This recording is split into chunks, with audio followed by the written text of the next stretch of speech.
Do you, Chinedu Okafor, take this woman to be your lawful wife? Before Chinedu could answer, a beautiful young woman walked up from back of the church. Tears filled her eyes. She pointed at the bride and shouted, "Stop this wedding! This bride was never supposed to marry him." I was. The whole church fell silent. The bride lowered her head in shame. The groom closed his eyes. Nobody knew. The wedding they were about to witness had started as a lie, but somewhere along the way, two strangers truly fell in love. Welcome to Timeless Tales with Chidinma.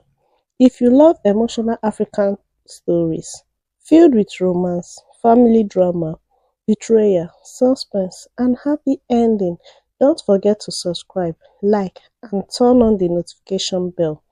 Now tell us in the comment section, could you marry a complete stranger just to help them solve a problem? Let's begin. 3 months earlier, the peaceful village of Umwezi was preparing for its yearly cultural festival. Women decorated their compounds. Children practiced traditional dance.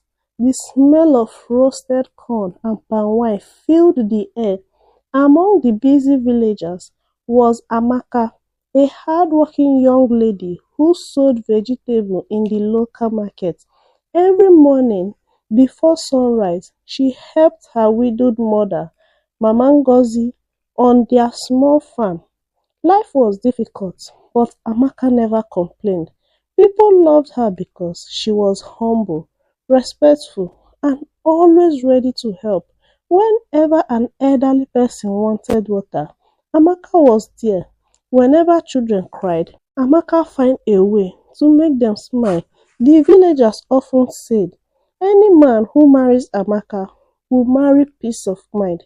Amaka would simply laugh. "My own husband is still hiding somewhere." Everyone laughed with her. Hundreds of kilometers away in Lagos, a businessman, Chinedu Okafor, sat alone in his office. His face showed nothing but exhaustion. His company was one of the fastest growing construction firms in Nigeria. He had everything: money, cars, houses, respect, but he had no peace. Every family gathering ended the same way: "When are you getting married?" His mother, Madam Beatrice, never stopped asking, "You are 32. Your father built this family. You must give us grandchildren." Chinedu sighed. "Mama, marriage isn't something to rush." His uncle smiled. "Or perhaps there is no woman willing to marry a busy businessman." Everyone laughed. Chinedu forced a smile. Deep inside, he was tired. Every woman he had met seemed more interested in his wealth rather than him. That same evening, he packed a small bag, switched off his business phone, and drove out of Lagos without telling anyone where he was going. He only wanted one thing: peace. Later the next afternoon, as Chinedu drove through a lonely road near Umweze village, his car suddenly stopped. Smoke rose from the engine. Worse now, he's tired. He tried starting it again. Nothing. He stepped out and sighed. This cannot be happening. Just then, Amaka walked past, carrying a basket of fresh vegetables on her head. He noticed him struggling. "Good afternoon, sir." Chinedu smiled politely. "Good afternoon, dear." "Car problem?" Amaka asked. "I think so." Amaka looked at the smoking engine. "My uncle repairs cars," she said. "His workshop is just inside the village." Chinedu smiled. "You have saved me already." Amaka laughed. "You haven't even reached the workshop." She called two young men passing by. "Please help us push the car." Within minutes, the villagers were already helping. Nobody asked for money. Nobody asked who he was. They simply helped. For the first time in years, Chinedu smiled from his heart. The mechanic examined the car. It will take at least 4 days before the parts arrive from town. Chinedu sighed. So where do I stay? Mama Ngozi overheard the conversation. You can stay in our compound. Chinedu quickly shook his head. I don't want to disturb anyone. Mama Ngozi smiled warmly. In this village, a stranger today becomes family tomorrow. Amaka laughed. You have no choice. Everyone laughed together. That evening, Chinedu ate pounded yam and egusi soup with Amaka and her mother. It has been years since anyone asked him, have you eaten? Instead of, how much are your words? As he watched Amaka laughing with the neighborhood children, he whispered to himself, so people like this still exist? 3 days later, Chinedu received a phone call from Lagos. His lawyer sounded worried.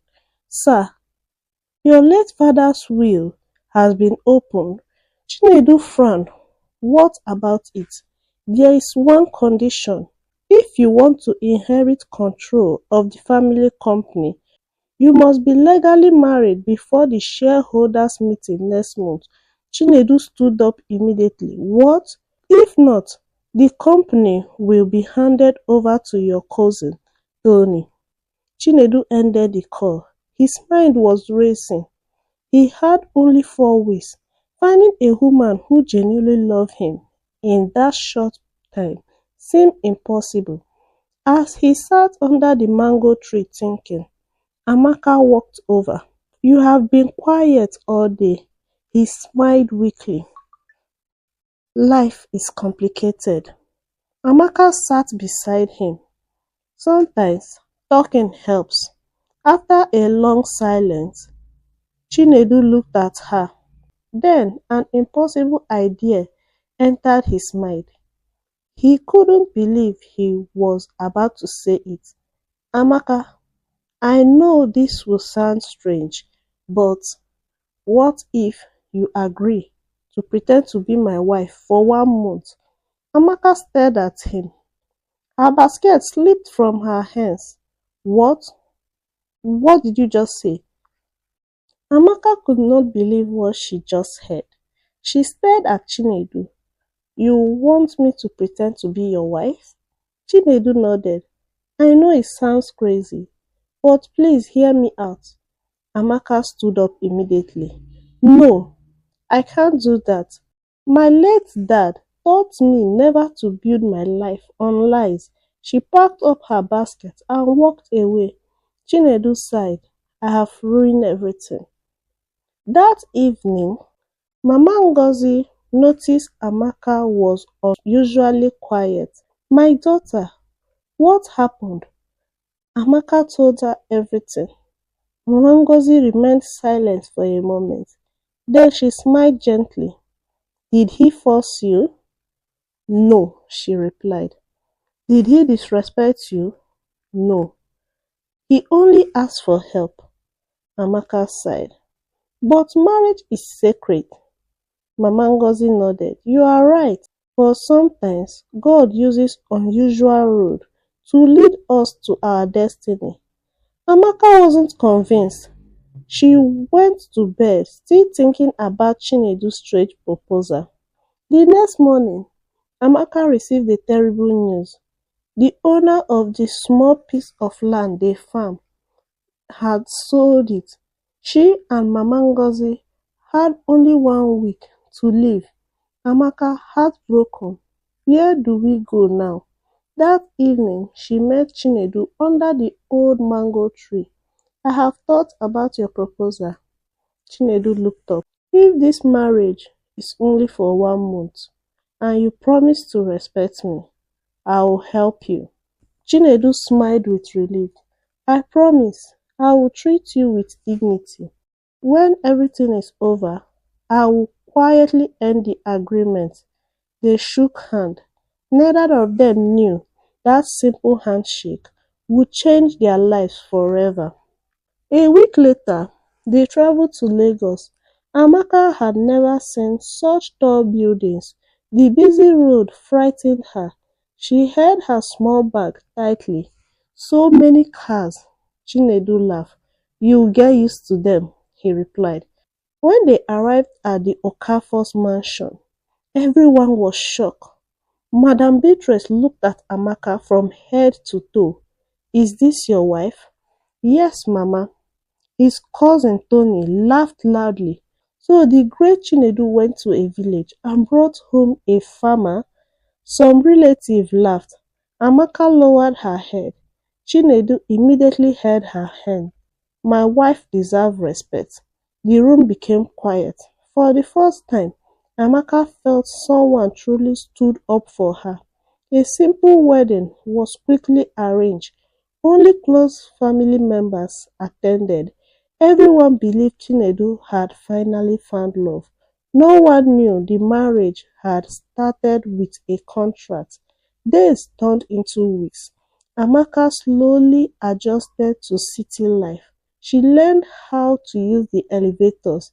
She attended charity events with Chinedu. She even started taking business classes online. Despite his wealth, Chinedu remained humble.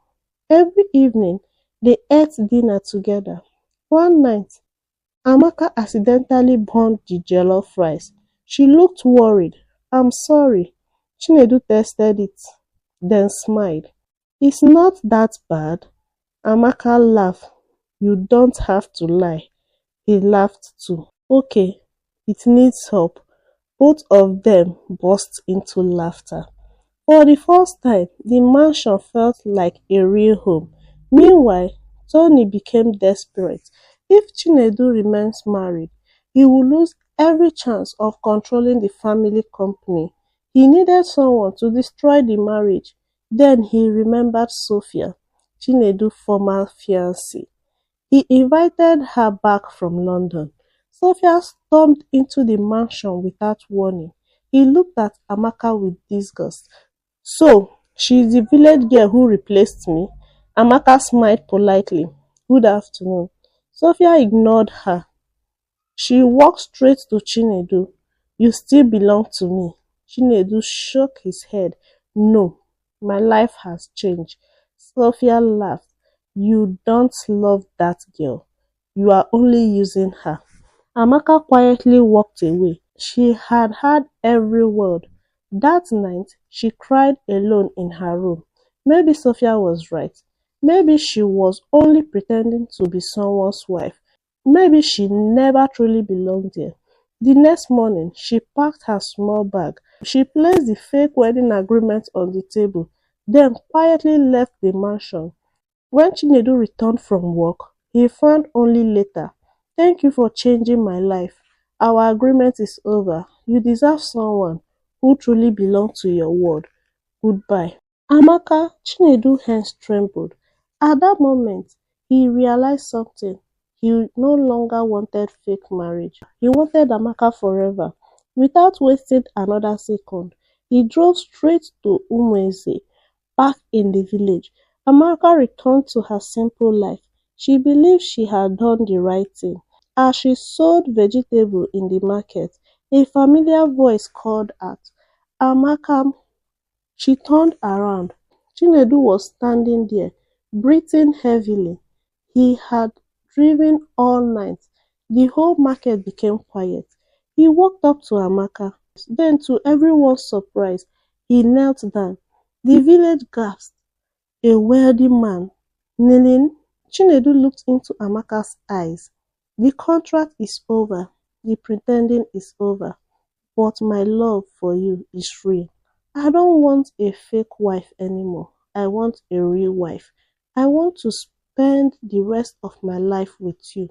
Tears rolled down Amaka's face. But our marriage was only an agreement. Chinedu smiled. It started that way, but somewhere between your kindness, your laughter, and the way you take care of everyone, I fell in love. He removed another ring from his pocket. This time, I'm asking you without contract, without conditions. Amaka, Will you marry me again? This time for love. The entire village held its breath. Amaka smiled through her tears, then whispered, Yes, yes, I will marry you. The villagers erupted in cheers. Mama Ngozi wiped tears from her eyes. I knew God was writing a bigger story. Months later, Chinedu organized a beautiful traditional wedding in Umweze. This time, the entire village celebrated. Mama Beatrice hugged Amaka warmly. You did not only become my daughter-in-law, you taught our family what true love looks like. Even Tony admitted his mistake and apologized. Sophia quietly wished them happiness and left to start a new chapter in her own life. Years later, Chinedu built a modern market and a free health center in Umezi. He also helped many young people start small businesses. Whenever reporters asked him why he invested so much in the village, he smiled and said, I came here looking for peace. I left with something far greater. I found my home. Amaka held his hand and smiled. Sometimes the greatest love story doesn't begin with love. They begin with simple acts of kindness and a fake wedding that becomes forever. Moral lesson. True love cannot be bought with wealth or status. It grows through kindness, respect, honesty, and courage to choose each other every single day.